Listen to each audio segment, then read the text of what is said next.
आज का हमारा टॉपिक है exceptions to the law of demand. जी हाँ दोस्तों, आज हम जानेंगे कि लॉ ऑफ डिमांड के क्या एक्सेप्शंस हैं जिसकी वजह से जो हमारा ग्राफ है।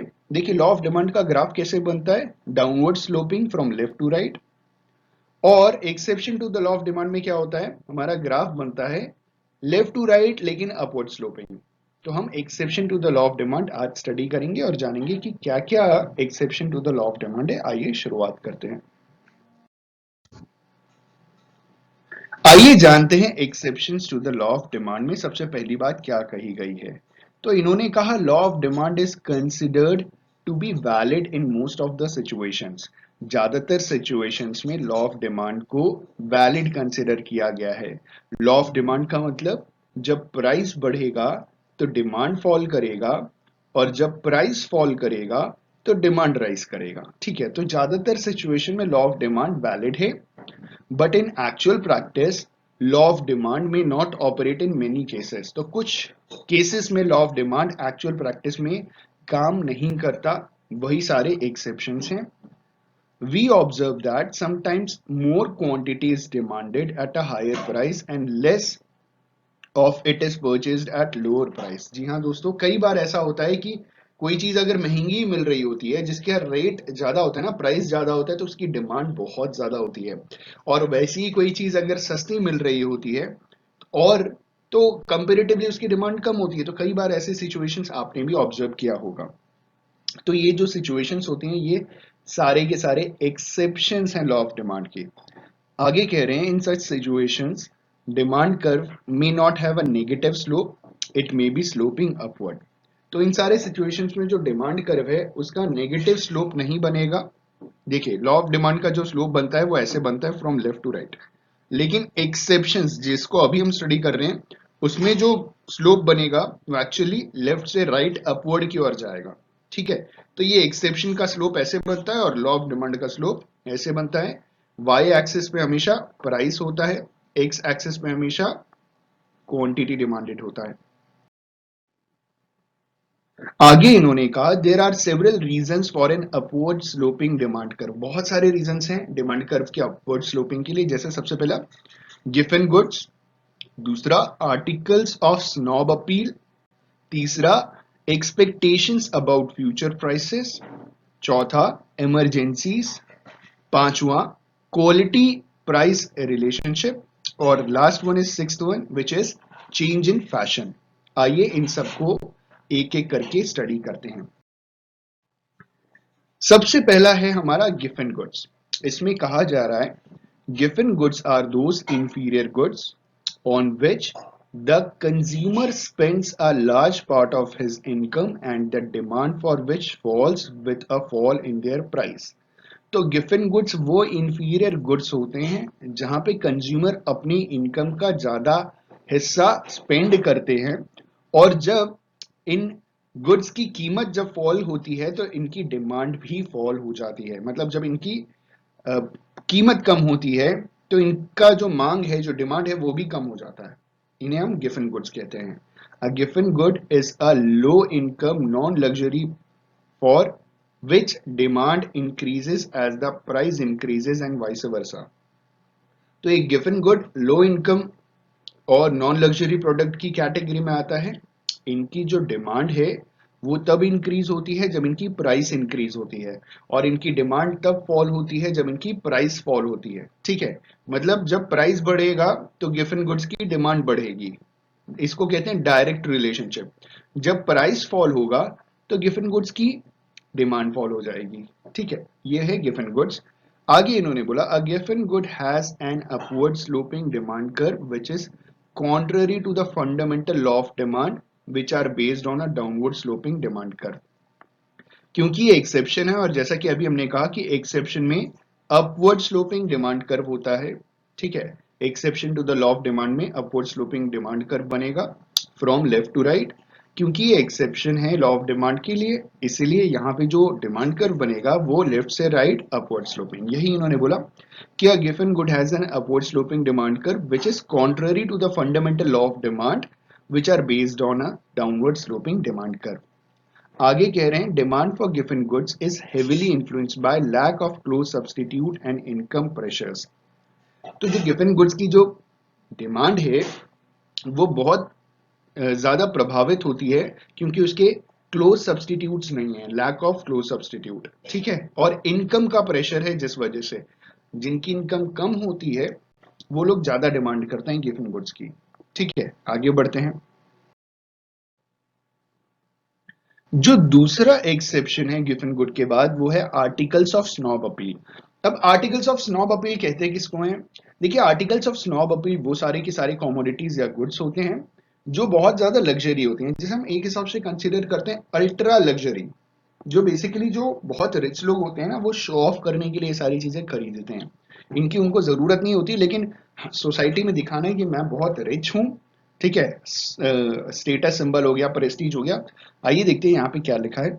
The law of demand does not apply to the commodities which serves as status symbol, increase social prestige और are a source of display of wealth and richness. Law of demand कहां apply नहीं होता है? जो status symbol वाले commodities होते हैं वो सारे के सारे गुड्स एंड सर्विसेज जो सोशल प्रेस्टीज बढ़ाने में मदद करते हैं या अपने वेल्थ और रिचनेस दर्शाने में मदद करते हैं, तो वहां पे लॉ ऑफ डिमांड काम नहीं करता, वो एक्सेप्शन हो गया।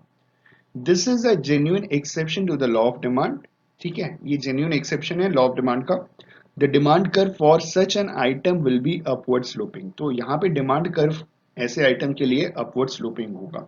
तो हमेशा याद रखिएगा कि exception to the law of demand में जो भी हम कर्व बनाते हैं ना वो लेफ्ट से राइट साइड अपवर्ड स्लोपिंग होता है। जो अगला हमारा पॉइंट है वो ये है कि एक्सपेक्टेशंस अबाउट फ्यूचर प्राइसेस, ठीक है। कि भविष्य में इसकी प्राइसेस बढ़ेगी या घटेगी उसके ऊपर आज की डिमांड निर्भर करती है। जैसे इन्होंने कहा if the price of a commodity is rising today and it is likely to rise more in future, people will buy more even at the existing higher price and store it up। मतलब आप समझ रहे हैं कि अगर किसी commodity की अभी बहुत ज्यादा कीमत बढ़ी हुई है और बढ़ती चली जा रही है और अगर लोग ये एक्सपेक्ट कर रहे हैं कि फ्यूचर में इसकी कीमत और बढ़ेगी और इंक्रीज हो जाएगी फ्यूचर में इसकी प्राइस, तो लोग क्या करेंगे उसे और ज्यादा खरीद करके अपने पास रखेंगे एट एग्जिस्टिंग हायर प्राइसेस। मतलब अभी भी बढ़े हुए रेट पे ही खरीदेंगे बहुत सारा और उसे खरीद करके स्टोर कर लेंगे। तो ये एक exception to the law of demand हो गया। जैसे एग्जांपल के तौर पे कोरोना वायरस के चक्कर में लॉकडाउन होने से पहले लोगों ने क्या किया था, अपने घर में स्टॉक मेंटेन करने शुरू कर दिए थे, ठीक है। क्योंकि लोगों को मालूम था कि गुड्स एंड सर्विसेज सब खत्म फॉर द नेक्स्ट 21 डेज, जितने दिन के लिए लॉकडाउन होने वाला है, ठीक। आपको मालूम होगा ना 21 डेज के लिए लॉकडाउन। तो गुड्स नहीं मिलेगा तो देखिए सर्विसेज हम स्टोर नहीं कर सकते लेकिन गुड्स खरीद करके स्टोर कर सकते हैं। तो लोगों अच्छा उस टाइम प्राइसेस बढ़े नहीं थे तो लोगों ने क्या किया था कि चीजें खरीद करके रख ली थी क्योंकि उन्हें मालूम था कि देयर इज अ पॉसिबिलिटी कि फ्यूचर में इसकी शॉर्टेज हो जाए और हमें मिले नहीं। तो लोगों ने खरीद खरीद करके इकट्ठा करना शुरू कर दिया था। लेकिन सपोज कीजिए उनकी प्राइसेस अगर बढ़ भी रही होती ना तो भी लोग खरीदते। रीजन ये है कि आने वाले टाइम में वो मिलता नहीं, ठीक है। सिमिलरली इन्होंने बोला when the consumer anticipate a large fall in the price of a commodity in future they will postpone their purchase even if the price falls today so as to purchase this commodity at a still lower price in future। मतलब same बात इन्होंने बोला कि अगर लोगों को मालूम है, जनरल पब्लिक को ये बात मालूम है कि किसी भी एक पर्टिकुलर कमोडिटी की प्राइस अभी कम हो रही है और आने वाले टाइम में ये और फॉल करेगा। जैसे एग्जांपल के तौर पे मान लीजिए गोल्ड है, ठीक है। मैं मान रहा हूँ ये लग्जरी प्रोडक्ट है लेकिन आप इस एग्जांपल को समझिए कि गोल्ड का प्राइस फॉल कर रहा है और कस्टमर्स को मालूम है कि हाँ आने वाले टाइम में इसकी प्राइस और फॉल करेगी, तो लोग अभी नहीं खरीदेंगे, वो वेट करेंगे और फॉल होने का, जब और कीमत कम हो जाएगी तब जाकर के खरीदेंगे, ठीक है। अगली बात है इमरजेंसीज। अब इमरजेंसीज में इन्होंने क्या बोला, लॉ ऑफ डिमांड में not hold good during emergencies like Wars and famines. तो जब वॉर की सिचुएशन आ जाती है किसी देश में तो लॉ ऑफ डिमांड उस सिचुएशन में काम नहीं करता। फेमाइंस की जब सिचुएशन आती है ना, अकाल पड़ना हो गया किसी देश में, तो लॉ ऑफ डिमांड उस सिचुएशन में काम नहीं करता, तो वहां पे एक्सेप्शन हो जाता है। At such times consumers behave in an abnormal way. तो ऐसे सिचुएशन में हर इंसान एबनॉर्मल वे में बिहेव करेगा। If they expect shortage of goods they would buy and hoard goods even at a higher price during such period. ठीक है, तो ऐसे सिचुएशन में अगर कोई चीज की शॉर्टेज पड़ रही है ना, स्केर्सिटी हो रही है, तो लोग क्या करेंगे, हायर प्राइस पे खरीद करके उसे इकट्ठा करके अपने पास होल्ड करके रखेंगे, मतलब स्टोर करके रखेंगे। अगला इन्होंने बोला on the other hand during depression they will buy less even at a low price, क्योंकि डिप्रेशन में लोगों के पास एम्प्लॉयमेंट नहीं होती, लोगों के पास इनकम नहीं होती, लोगों के पास जॉब्स नहीं होते, तो लोगों की इनकम बहुत जब फॉल कर जाती है, तो इस सिचुएशन में लोग, मतलब जो डिप्रेशन का टाइम होता है वहां पे लोग कम खरीदते हैं even at a low price, तो ये भी एक एक्सेप्शन हो गया। और यहाँ पे भी जो ग्राफ बनेगा वो लेफ्ट से राइट अपवर्ड स्लोपिंग, क्योंकि ये भी एक एक्सेप्शन है लॉ ऑफ डिमांड का। आगे इन्होंने कहा क्वालिटी प्राइस रिलेशनशिप, इसका मतलब क्या हुआ कि अगर महंगा है तो अच्छा होगा और अगर सस्ता है तो अच्छा नहीं होगा, लेकिन ऐसा कभी नहीं होता। ये अपनी अपनी सोच की बात है। इन्होंने बोला sometimes consumer assumes that high price goods are of higher quality than the low price goods. ठीक है, वो डिपेंड करता है। लोग ये सोचते हैं ना कि ज्यादातर कि अगर महंगा है तो बहुत ही अच्छा होगा, अगर सस्ता है तो अच्छा नहीं होगा, उसकी क्वालिटी खराब होगी। तो प्राइस और क्वालिटी रिलेशनशिप लोग अज्यूम कर लेते हैं। इन्होंने बोला ना, लोग अज्यूम कर लेते हैं सीधा सीधा। In such case more of the goods may be demanded at a higher price, तो ऐसे सिचुएशन में ज्यादा गुड्स को डिमांड किया जाता है हायर प्राइस। अगला है हमारा और आखिरी पॉइंट है चेंज इन फैशन। इसमें इन्होंने बोला when a commodity goes out of fashion, जब कोई चीज आउट ऑफ फैशन चली जाती है, consumer will not purchase a larger quantity of this commodity even when its price is reduced। ठीक है, जैसे एग्जांपल के तौर पे कोई पुराना mobile phone, 3G mobile phone मान लीजिए, ठीक है, या अगर ये वीडियो आप आज से 3 साल 4 साल बाद देखेंगे तो मान लीजिए 4G मोबाइल फोन, क्योंकि उस जमाने में 5G का जमाना होगा और 5G के टाइम 4G फोर्थ जनरेशन का मोबाइल या थर्ड जनरेशन का मोबाइल कोई खरीदेगा नहीं।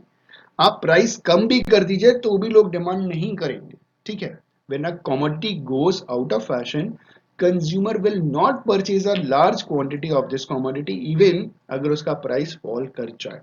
तो ये थे कुछ एक्सेप्शंस। यहाँ पे भी जो ग्राफ बनेगा वो लेफ्ट से राइट अपवर्ड स्लोपिंग बनेगा।